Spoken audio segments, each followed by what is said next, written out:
Welcome to this week's edition of Dugout Dish Podcast. I'm Andy Kirikides, joined by my co-host Keith Glasser. Keith, how we doing? Great. How are you? I'm good. We got a special guest tonight, so I'm gonna kick it over to you to give the intro here, and we'll get rolling. Yeah, we have a phenomenal human being and an even better baseball coach. Somebody who I've actually known for a very long time. He actually recruited me a little bit when he was at Siena. And then I couldn't get it done. I couldn't get it done back then. and then I ended up going to Marist. And then I ended up in his position as an assistant coach of probably 6 or 7 years after that. But tonight we're joined by Bill Cilento from Wake Forest. Billy, thanks for joining us tonight. It's an honor and a pleasure to be here. We got some Mac guys on here, so we gotta tune it up here. Maction. Oh, the double A Maction. But before we start firing questions at you, if you just give the listeners a quick rundown of how you've gotten to Wake. Yeah, for sure. So I took kind of a non-conventional path that in today's world. Today, people, jump right into the higher ends of college baseball. I had opportunity to play at Siena. I played for a guy, Tony Rossi, that was there for 50, I don't know, way too many years. He was longtime head coach and someone that's been a mentor to me all along. And I got to my junior year and thought I had some draft aspirations and wasn't a draft. So kind of made the decision my senior year that I wanted to coach. Kind of have a family history of coaching. My grandfather coached professionally for a while with what's now the Nationals, but back then was the Expos. And my dad was a high school coach and athletic director for a long, long time. So I knew pretty early on when I was dragged to gyms and ball fields and football fields that it was something I wanted to do. And I think the reality that I wasn't good enough, drew me to it. So my senior year, I kind of sat down with Coach Rossi and I said, this is what I want to do. And, he was like, hey man, I think you'd be great at it. And so I got done playing and I actually was entertaining the idea of going to play over in Italy. And took a job in accounting in the meantime in the DC area. Spent about 2 months there. Loved the 1st and the 15th payday. It was good. But knew it wasn't for me pretty quick. It just wasn't something I'm built to do. The same thing applies to me now. Like my wife, makes us go on vacation, tries to drag us out to vacations, and she always jokes after about 2 or 3 days. She says, "You're not very good at vacation, huh?" I'm not being idle is not something I'm very good at. From there, Coach Rossi had called me about a month into it and said, "Hey, you want to come back and coach here? Why not?" So I decided to do it. He offered me a big check. I think it was like $1,750, maybe something like that, with nothing else to it, and said, "Hey, you can come up." And was fortunate to do it. Took the job at Siena and didn't really have an idea of what I was doing. But he gave me a list. As Keith knows, you get a Word document that was pecked on a keyboard that had every day of the summer and where you were going to be. Yep. And you weren't staying in a hotel. You were going home in between, right? 4 hours there, 4 hours back, get 4 hours of sleep, go 3 hours the other way. It's just how it worked. And that's how he worked for his whole life, in coaching. So did that. Our first recruiting class at Siena, I joke all the time. It was like 9 guys. John Lannon, who was like a 6 or 7 year big leaguer, was a Nationals opening day starter for a couple years, and 8 other guys. And I was convinced, I'll never forget how convinced I was that those 8 other guys were really, really special. And I thought John Lannon couldn't play at Siena. That's how good I was when I first got into it. And coach let me do my thing. I actually, coached the position players for a stretch, coached the pitchers for a stretch. And then I left there. I left there in, 2004 or 5, somewhere in that range, and went to the University of New Orleans. I was fortunate. Recruited against George Washington, where Coach Walter was at the time, quite a bit.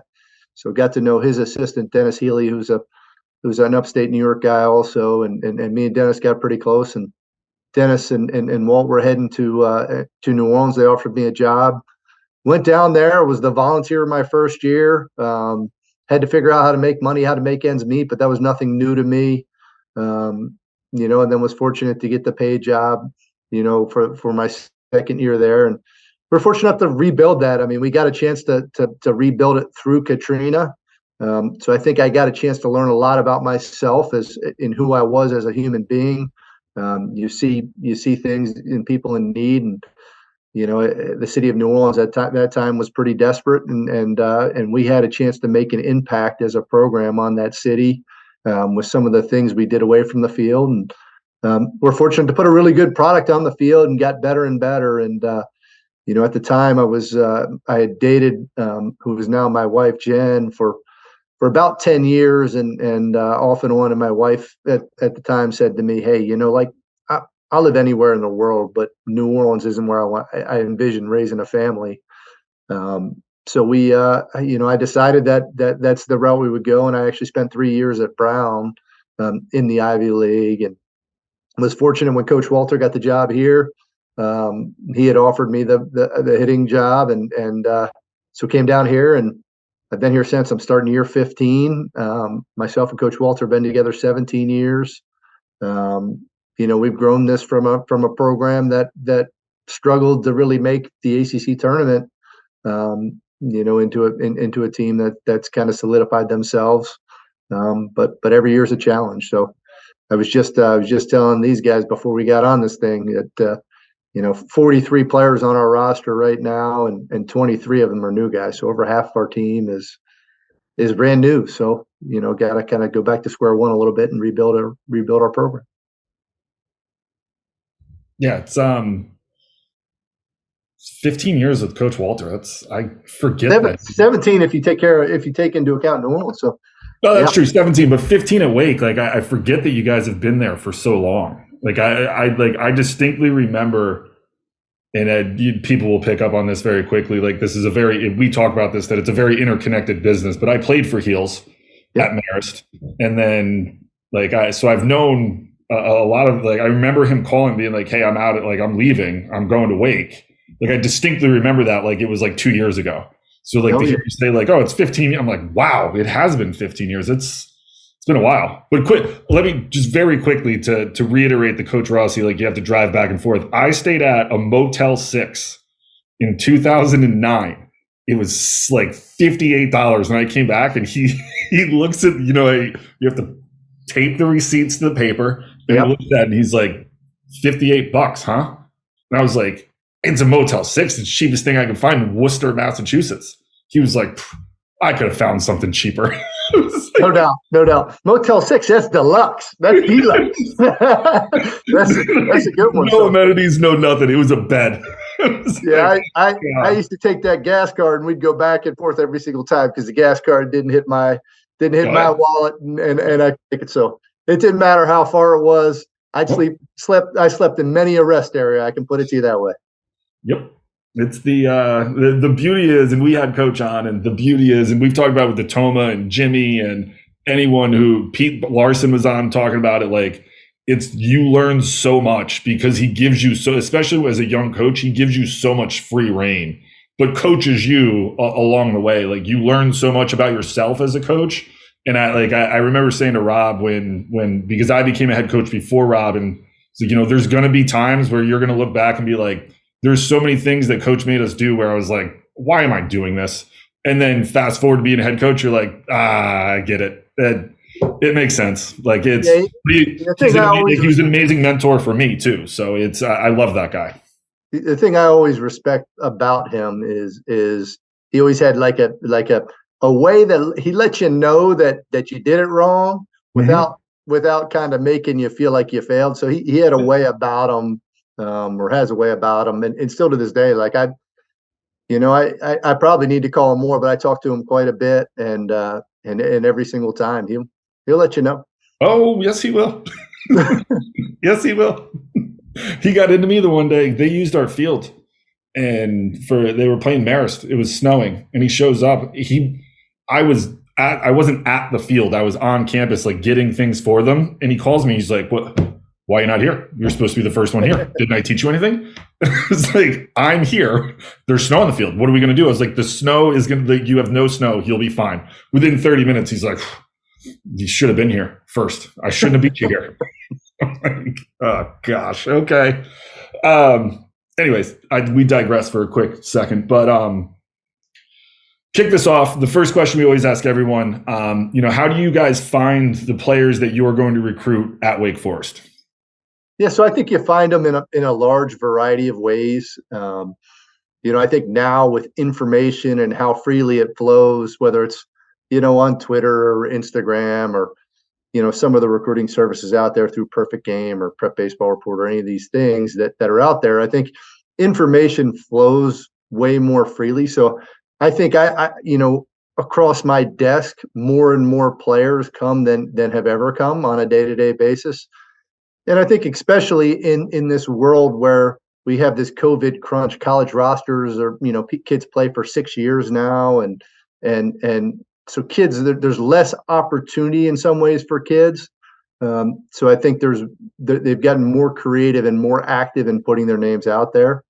I think there's different, things that are more valuable than others. I mean, I've been fortunate to be in the business as long as I have. I have some pretty close relationship with some of the power players that are within the industry, and tend to trust those people. And if you find people you trust and over time it's been successful, you tend to go back to those wells as often as you can. So I try and connect with as many of those people on a day-to-day basis as I can, and in turn, a lot of times I get some information on players. So I think you get it in a variety of ways, and then you got to vet it from there. I think you learn over time that there's lots of talented players out there, and over time you learn the successful teams that you've had have qualities, and you try and find those qualities in players.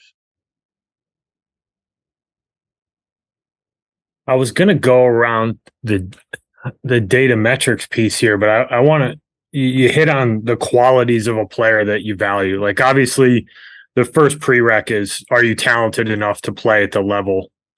Sure. You need them to play. But I know the character piece and really getting to know the individual and getting to know the family is something that's really important in your process.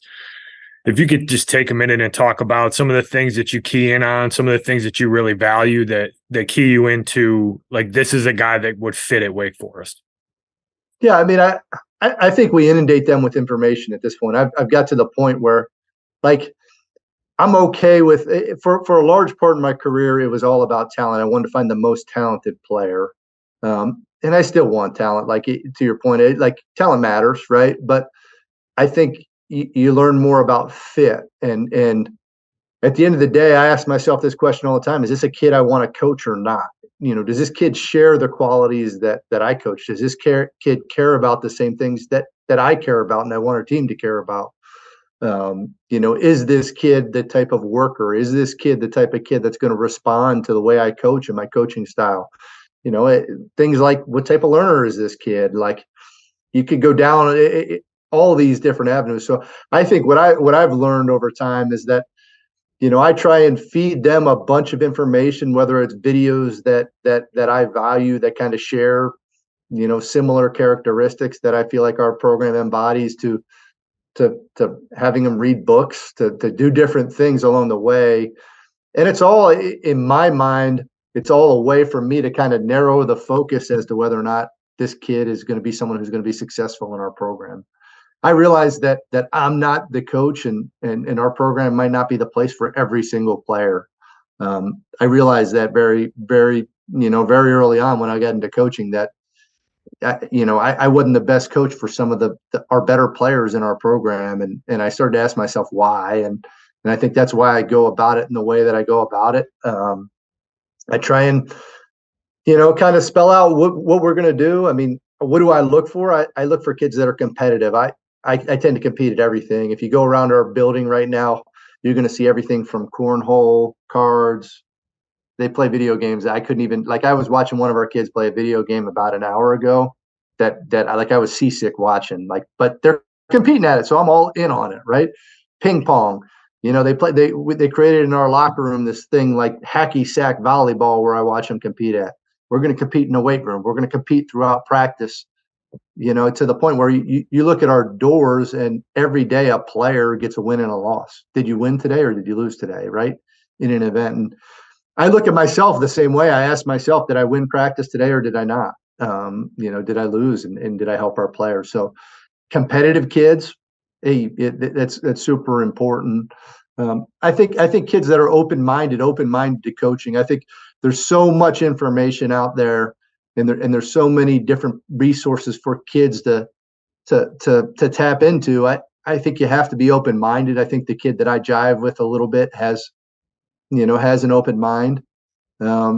Energy is a big part of what I believe in. So literally when I go to most games, the thing I'm trying to figure out is where's the energy source and who is it? And I'm not always necessarily talking about the rah. I'm talking about the kid that impacts his team. The energy source almost every time ends up being the kid on each individual team that kind of steers the ship, that drives the, kind of the energy force of the ship. So, energy is a big part of what I look for. Like I joke with our kids all the time, and I'm probably not right about this, but I tell them I'm the most consistent person in their life every day. Right. Like, and I think energy is hugely important. Like I'm looking for guys with consistent energy.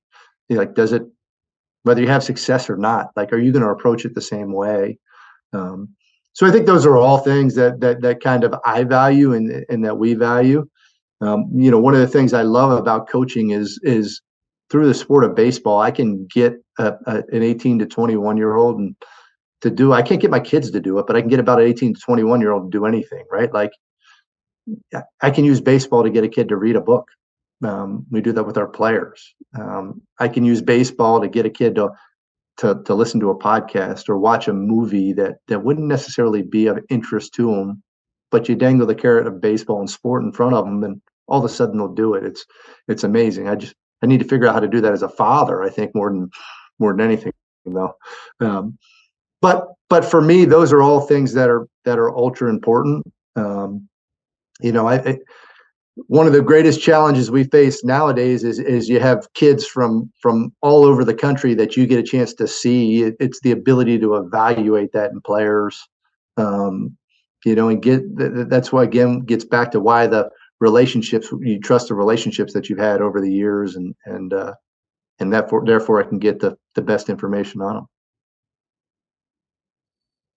Yeah, I think one of the biggest things for coaches when they're going through the recruiting process is figuring out what makes you tick, and then how that's going to relate to your program, and how that, like, I think when you start to figure that part out is when you start, one, becoming a better coach, but that's when you start kind of stacking some wins on top of stuff. Because I've thought this when I was coaching, and Traz was on here and said the same, a very similar thing. Like, there's the way that I coach and the way, like, my personality doesn't jive with everybody. And it took me missing on certain kids that I thought, like, they were super talented, but like our personalities were not going to line up together, and I couldn't get enough out of that kid. And I think, like, the more you start to realize that, and the more you can figure that out, the better you become as an evaluator, but also a coach, because now, like, you can be who you are and get the most out of those kids, and you're going to line up and be able to be successful. And I think that's why both of us were very fortunate. Like, look, I hate to be getting back to Coach Rossi again, to coach under Coach Rossi, because it was a soft landing. You could make those mistakes and look back and evaluate and understand why. Yep, couldn't agree more. You'd mentioned, and we hammer this point home all the time about, like, the relationships and the honest evaluation that you get from people, and not only the kids getting the honest evaluation, but like the coaches of programs want an honest evaluation of the kids, but also the PBRs and the perfect games of the world. Like, how much do you guys factor in rankings and things like that into your recruiting? Like, do you at all, or is it just like, we're looking for the best kids, it doesn't really matter whether or not they're ranked? It would be cool to have the number one ranked kid, but it's not like the driving force behind our recruiting philosophy. Yeah, I mean, I think you're remiss if you think that you never look at those things. Sure, I mean it's a starter. It's like dating. It's like you go on a blind date. Could she be your wife? Yeah, maybe. But could she not jive at all with you? Maybe too. Like you have to. There's way more to it than a ranking. Once I get my eyes on a kid, the ranking kind of goes out the door. But what I think a ranking or kind of a lead, what they can do is they can be a starter. They can be a starter to start the relationship. And then over time, you're going to make your own decision, formulate your own thing. I don't think I've ever, at least in the last 10, 15 years, recruited a kid just because of his ranking. And I don't think I've ever crossed a kid off because of his ranking on the flip side of it. But I've certainly have reached out to, talked to, whatever, a player, a coach, whatever it may be, because he is highly ranked, not knowing much about the kid. And so I think it can certainly be an opener. But I think that's the extent of it. It's never been important to me to have the number 1 recruiting class or the number 5 recruiting class. I want to have the number 1 recruiting class or number 5 recruiting class their junior year. So I think you need to understand that and get the right kids, the kids that are a fit for your program, your style, and you can get the most out of.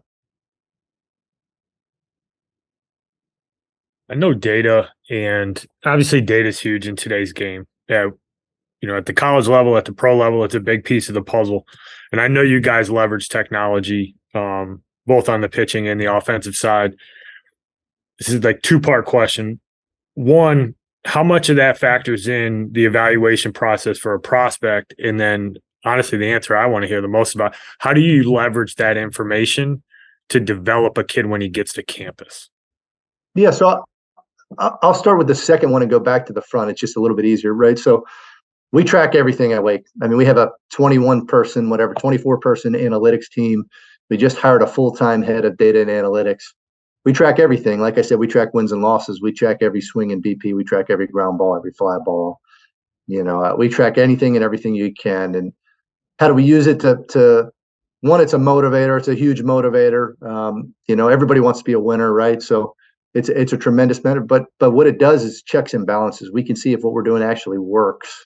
When you're using data, you can put a plan together and measure objectively, whether or not, or measure, you can make sure that it works. Make sure you're making progress. So we use data and analytics and everything. We were fortunate to have tremendous amounts of technology, but some of the data and analytics we use is old school, a stopwatch, a video camera where we're going back through. I was just with our data guy, our head of data, Codes, as we call them. I was with Codes, and literally we're trying to figure out what our best catching setup, what our best setup is for every, catcher with every scenario, whether it's a right-handed, left-handed hitter, and what the pitcher, the pitch call was, etc. We're trying to figure out what does that guy block, receive, and throw.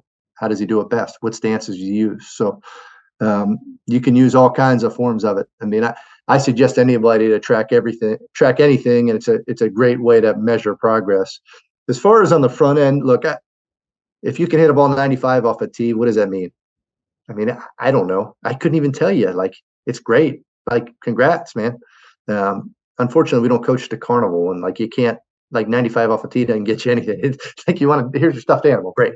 We're looking for winners. We're looking for guys that are going to help us win.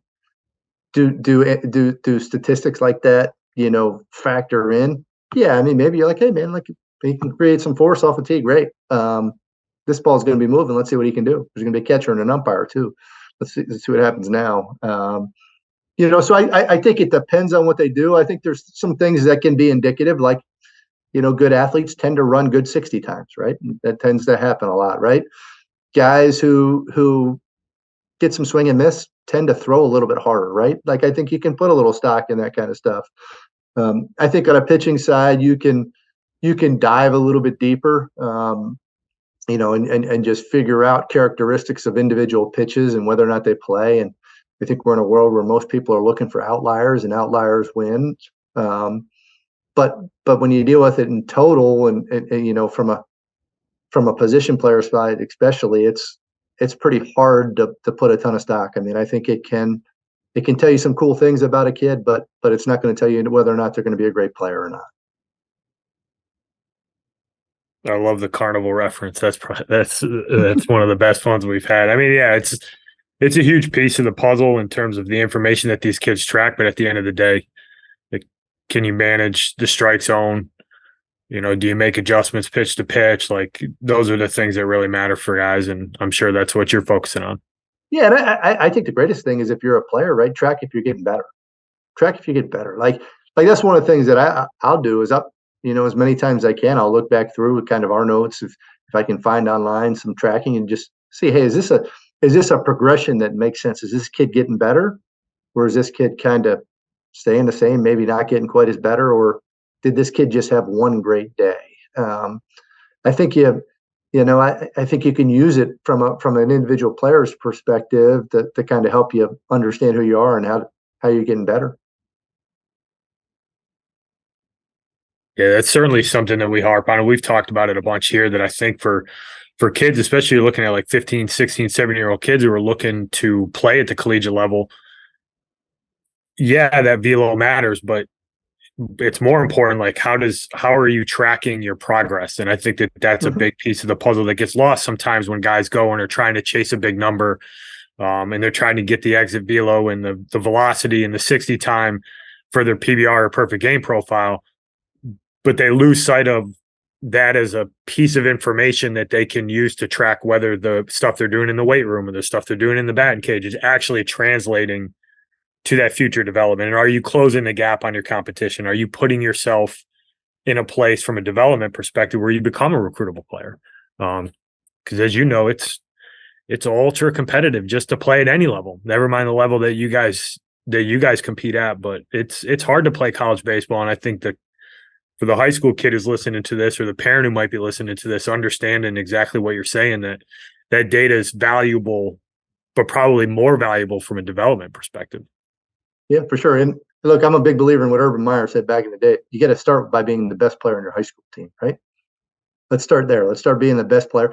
And if I'm being honest, look, we're in a world where we can't, you know, as a Division I coach, we can't talk to kids until August 1st going into their junior year, right? And I think one of the true advantages, one of the great things about that is it takes the pressure off just showcase. Takes the pressure off. Now you can play for the right reasons. You can play to win. You can play to get better. And there's no pressure to kind of the exposure end early in your high school career. So hopefully that's one of the great byproducts of this new rule.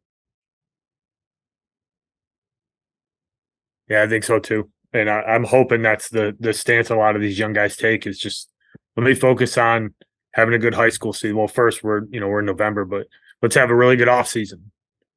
Then let's have a good high school season. Then let's go be really good in the summer and let the chips fall where they may. And if you don't get a bunch of phone calls on August 1st, probably just means you got a little bit more work to do. And I'm hoping that changes kind of the perspective that a lot of kids and families have, where it's this rush to get recruited, and guys develop at different rates, and focusing on some of the things that they can control is hopefully this change in timeline allows them to do that a little bit more naturally, as opposed to kind of rushing the process and worrying about some stuff that may not really come to fruition until a little bit of a later date.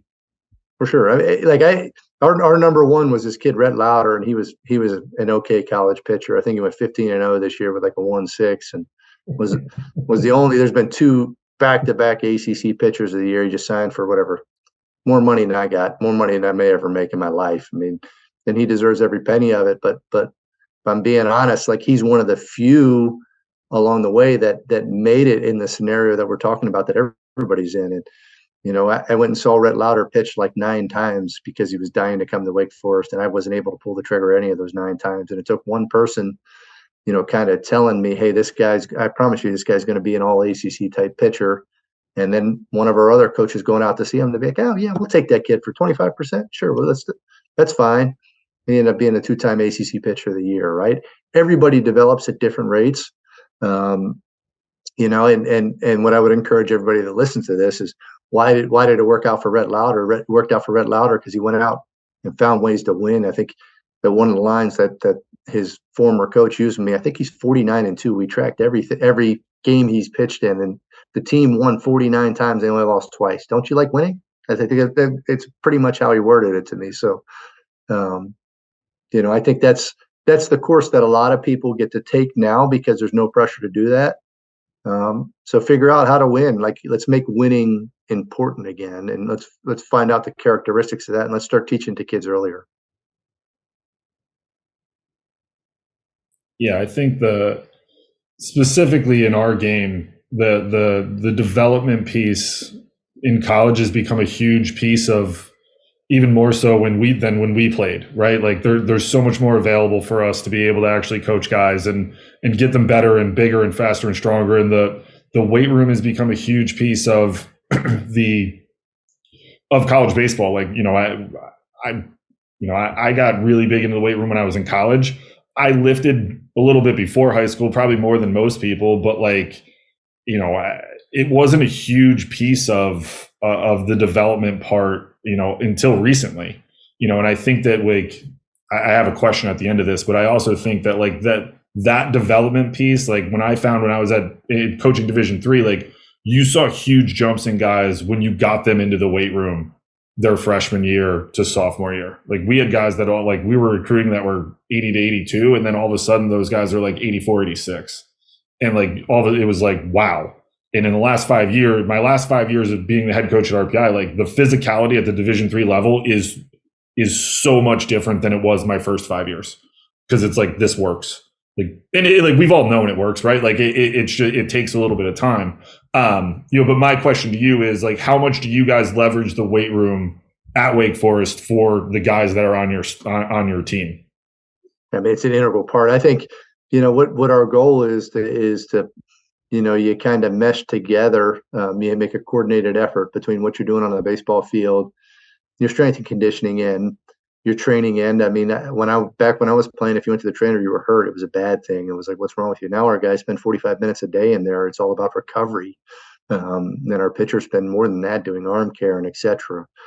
To nutrition, we have a full-time, we're fortunate to have a nutritionist here to, everything to how you sleep, to what you eat. I mean, the information that's out there now is so much better. So our job is to coordinate all those things and help the player. I think it's a strong man's game now.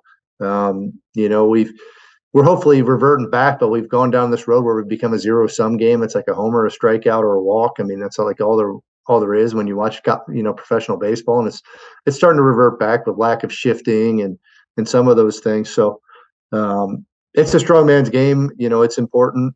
We lift throughout the year. We give our guys 4 weeks off a year. And those are weeks where we just reset, where they don't lift.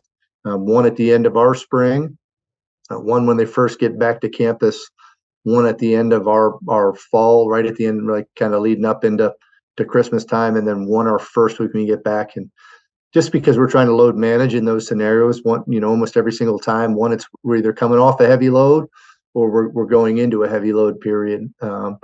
But 48 weeks a year, we're lifting at least 3 times a week. We bring in an outside company. We assess our guys and how they move and all that stuff. So there's so many different avenues now. We're able to figure out so much more about, a kid and how he moves and kind of how strong he is and kind of build an engine that is second to none now. So how important is into it? It's paramount. I still think the weight room is the single biggest development piece of technology there is out there. Get in the weight room and get strong. I wish when I was a player, it was kind of more tabooish to lift than it is now. Our kids come, they have a base to them. They're ready to go. We bring our kids, into the summer like most college programs do, and those guys are, we just basically indoctrinate them into the weight room during that time, and we're trying to get them as strong as possible. And one of the greatest challenges I think we all face is as our seasons get longer, they play more. How do we keep the weight on? How do we keep them strong? Yeah, I imagine that all that work that they do in the training room, the work that those guys commit in the weight room as well. Like it's not just about getting strong, but it's that durability piece that you're talking about, being able to stay healthy. And I think that's a mindset that's changed with the weight room is that it's not just about getting strong, it's about moving better, functional strength. And then also there's a layer of injury prevention in there that if you're doing it right and you're taking care of your body, you're actually putting yourself in a position to show up every single day closer to that 100% where you've got that full battery. Because I mean, you hit on it. You're 3 days a week for 48 weeks a year. You got 56 games. And if things go good, you're going to get into that 65, 70 game range. Then those guys are going to go play summer ball. Then they're going to come back and they're going to play in the fall. It's long. It's a lot. The commitment is beyond what most people recognize in terms of the time that's taken. And I think that's one of the things that I've learned at the back end of when I was at William and Mary is how important it is for guys to be in there, not just to get strong, but they got to be able to hold up to a lot of grueling activity that may not show up like football. But when you start stacking all those days together, guys break down. Without a doubt. I mean, without a, so that your freshman year on a college campus, it's the longest athletic year probably of your life.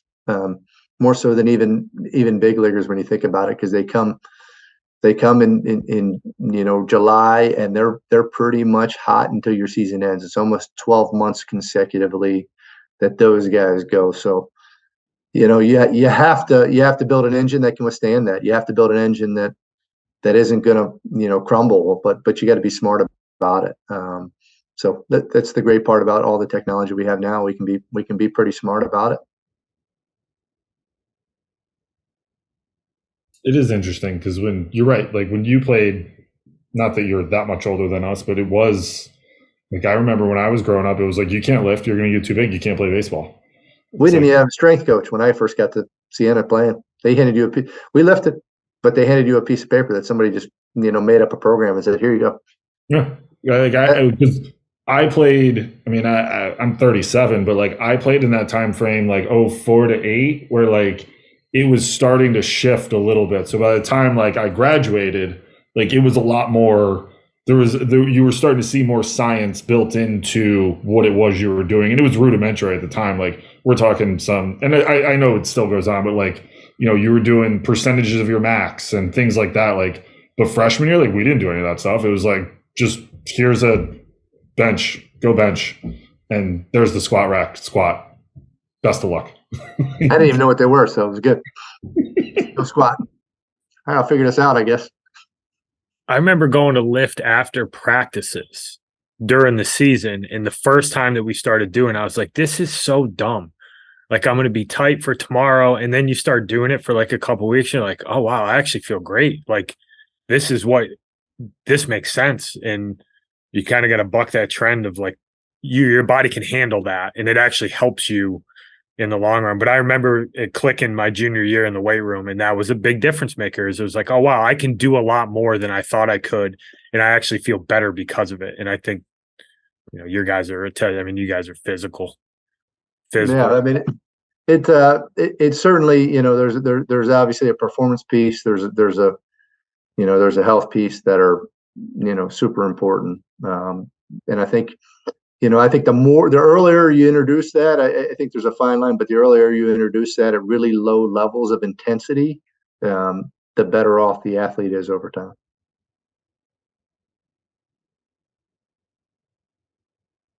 You kind of touched on the things that you like about guys and things that you really like that they bring to the table, the energy piece, the competitive piece.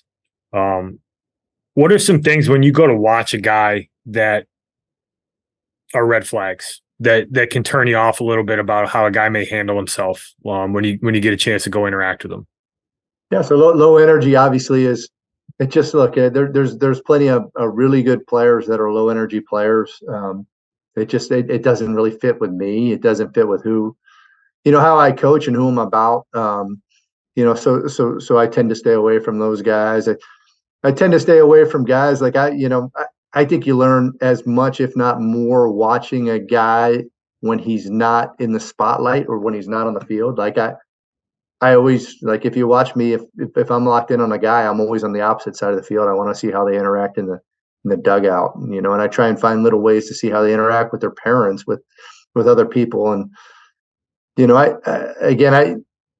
it's much like when if you were going through the recruiting end and you look at colleges. I think everybody's got great buildings, right? I equate that to the tools. A lot of people have great tools, right? But your college experience, it's going to hinge on the people involved in it, right? And I look at recruiting the same way. Like my experience with a kid, my experience, with him in our program is going to hinge on who he is as a person. So I think, what I try and hunt is that. And if I see things that don't necessarily jive with me in that, low energy, kind of bad body language on a consistent basis. I watch a kid talk to his parents, his siblings, whatever, and he doesn't really handle that scenario very good. It's probably not for me. It's just the brutal reality. So I mean, those things kind of stand out, but then there's other things. I mean, I think we're in a world where athletes win. So I'm looking for the guys that are the best athletes, on the field. So kind of the non-athletic kid. I mean, you got to really, really hit, or you got to really, really do something special. So I'm looking for kids that can kind of separate themselves athletically. Do you put? I'm just thinking of this as you say, athletes. Like, do you put more? Like, how can I phrase this so it's a better question? Like, how much do you weigh multi-sport athletes? Like, do you look for multi-sport athletes, or like does that not really matter? Like, you'll go after a baseball only kid. I mean, I think I like multi-sport athletes. I think any coach who says they don't like multi-sport athletes, I think is really short-sighted. But I'd be lying to you if I said our whole locker room was filled with multi-sport athletes. I think you can learn a lot of great qualities from other sports. I mean, I was a football, baseball guy. I think part of why I'm as competitive as I am is football. Football, you have to be super competitive every single time. I think there's a toughness in it. I mean, who doesn't love a hockey player who's a baseball player? I mean, I think multi-sport athletes, they have some advantages. I think we're in a world of specialization, though. So, I mean, there's some advantages to that, too. I mean, you can train year round.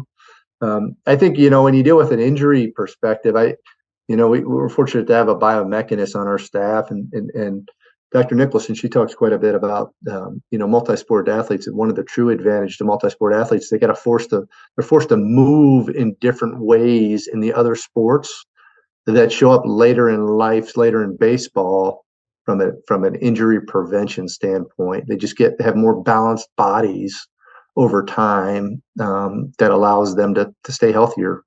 The give to it is in the moment. Like if you're a football player, it's obviously there's more injuries in football. And so I think there's give and take. I encourage it. I love it. I mean, we do things within our program, like we go on a retreat early in this thing where we play basketball with our guys. Can you imagine that? Playing basketball, like pick up basketball with your players, like in baseball? Like, you're not allowed to do that. Somebody could roll an ankle or do those things, to flag football, to you name it, athletically, because I think what other sports can bring out in your players from a competitive standpoint is worth the risk. You got to do it smartly, but I think it's worth the risk. So I encourage people to be multi-sport athletes. I think it also there's a mental component that I think is huge. Like, you need some time away. I think if you're doing it 12 months a year, 365 days a year, you're going to burn out at some point. Your body just can't handle it. It just doesn't become as important. So I think you need to get away a little bit. You need to have some hobbies. You need to have a chance to reset. And a lot of times other sports allow that to happen. Yeah, I always thought that I always like multi-sport athletes, obviously. But I played football, I wrestled, and I played baseball. But I always thought that it was like, I didn't get burned out for that reason. I kind of felt like I think sometimes it can be hard for high school aged athletes to be 12 months out of the year. And then with this kind of goal of getting to college and playing, and you get there and it's like, okay, I achieved my goal. What now? And I think the burnout factor, at least what I saw where I coached, like the burnout factor was high. And I'm not against it by any stretch of the imagination, but I always thought that at least like trying to get away for a season would behoove you to your point. Like you move a little, like you're forced to move in different ways, and I think you can play up in certain areas of your game. I'm sorry, Andy, I cut you off. I was going to say basketball was taboo until Heels got to Marist, and then I remember my first year coaching, because Heels gave me my first opportunity to coach. And I'm still grateful to this day. Everything I've learned from that guy. He was incredible for the year that I was with him. And but we played a pickup basketball game as a coaching staff against the players, and it was one of the coolest things we did. The energy, and Heels could play a little bit. But it went from old school game. From what I remember, it was that mid-range game. You know what I mean? Mid-range game was on point. If he got to the elbow, he was trouble. He was tough to handle. But it didn't hurt that Traz was like an all-state player too. Yeah, Traz scored like 2,000 points in college. So the coaching staff might have actually won that one. I think Traz might have gone for a triple-double. But yeah, it went from you better not pick up a basketball to I value the competition, and it was different, and it was cool, and it's cool to hear that you guys do that, because I think it's awesome. I mean, you want to find out if a guy's tough? Who wins the 50-50 ball in basketball, right? Yep. Who's going to play D, right? Like everybody loves the scorer, right? Who's the guy that wins your basketball games? The guy who plays defense, the guy who can pass the ball, right? Guy who's all over. I mean, I think you learn a lot about your players. I mean, about who they are in those settings. We had whatever it was, $11 million, some ridiculous number of signing bonus dollars this year, right?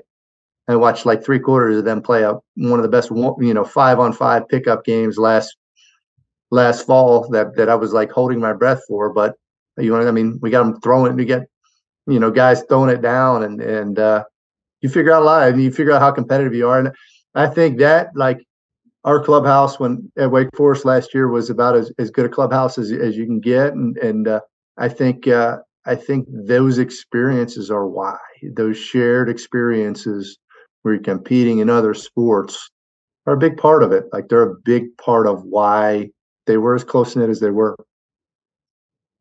Yeah, the compete factor is huge. Like, it's, I can't speak to basketball. I was horrific. I got cut in second grade. That's why I ended up wrestling for another 8, 9, 10 years of my life. Freaking ruthless in youth basketball up in Rensselaer, huh?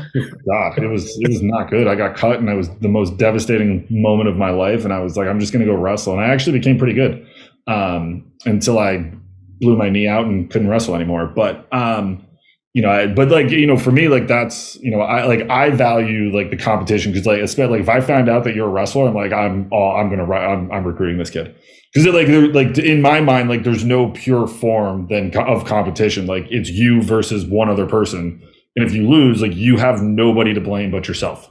What about the fact that in wrestling you got to have like ridiculous balance, forearm strength, you got to have strong hands, you don't think all those things are going to help you in the sport of baseball? Right. So, and like, there's so much more that I think that goes into it. And that's why, like, that's why I found it interesting. Like, I think it's awesome that you guys do that, but I find, like, I always found it interesting when you have this conversation with coaches, and it's like, I'm not really big on the whole multi-sport thing. And I was just like, I don't like, there's so many other ways to compete, and I think that it's, we all know this as coaches. And I think Traz talked about it a lot on this, but like, in our sport, like, it's hard to replicate in-game competition in practice. And like, sure, you can go live in the cages and whatever, but like, unless, like, you guys are a little bit more fortunate, you can get outside a little bit more, but like, Northeast, like, it's Siena, like, you can't go out and you can't go inter squad and go and tee it up in January when you're firing it up for practice. Like, you have to find other ways to do it. And I think being able to,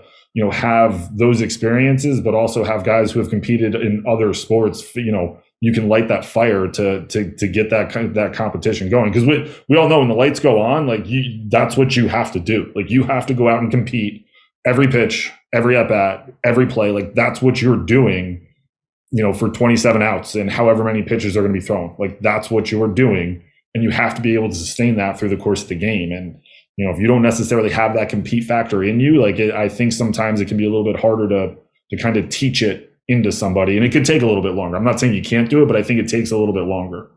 Well, I think you can infuse it into everything. Like we infuse it when we play cards, we play all this. Like consider this, like every day you get a win and a loss. Well, we could have a low impact day where the win and the losses, every team, there's 2 teams. Each team gets to nominate a person to play ping pong. And, we got 40 guys, 38 of those guys aren't going to impact. They only got one way to impact that. They can bring in their energy and all that stuff. So I think you can infuse it in so many different ways.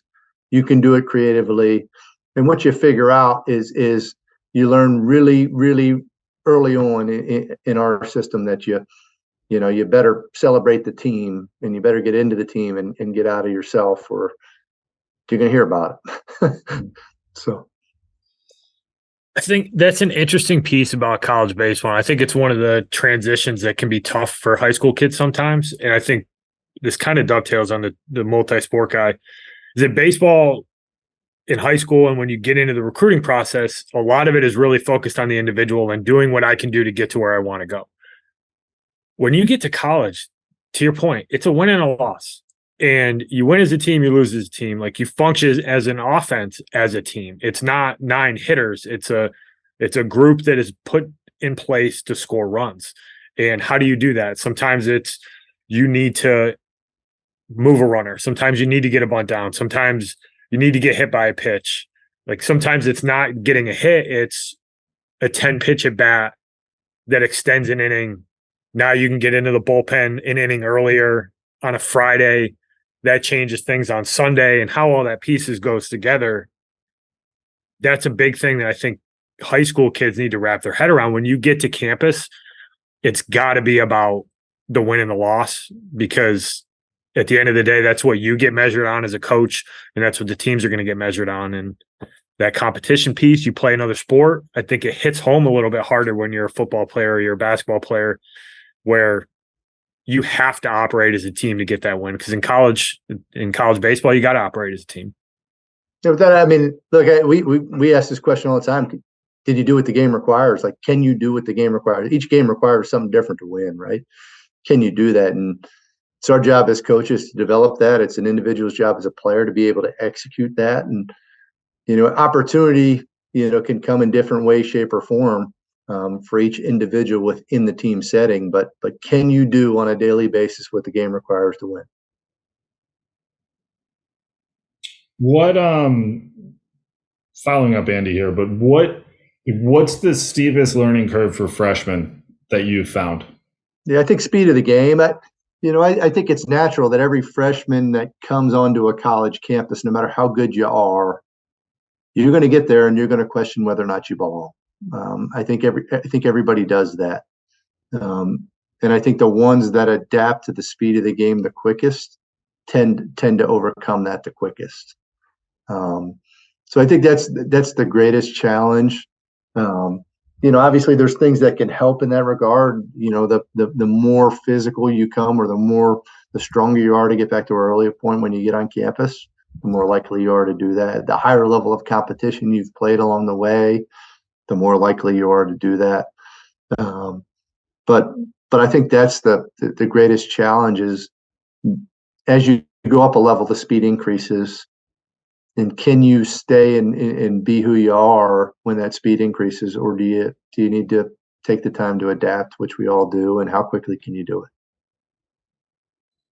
Yeah, I think that's the biggest thing. I think Farish is still questioning whether or not he can pitch at the Wake Forest for you guys. There's no doubt. Look, that's not like, I think people look at it and they're like, you're crazy. You just got to walk onto campus and be the most confident guy.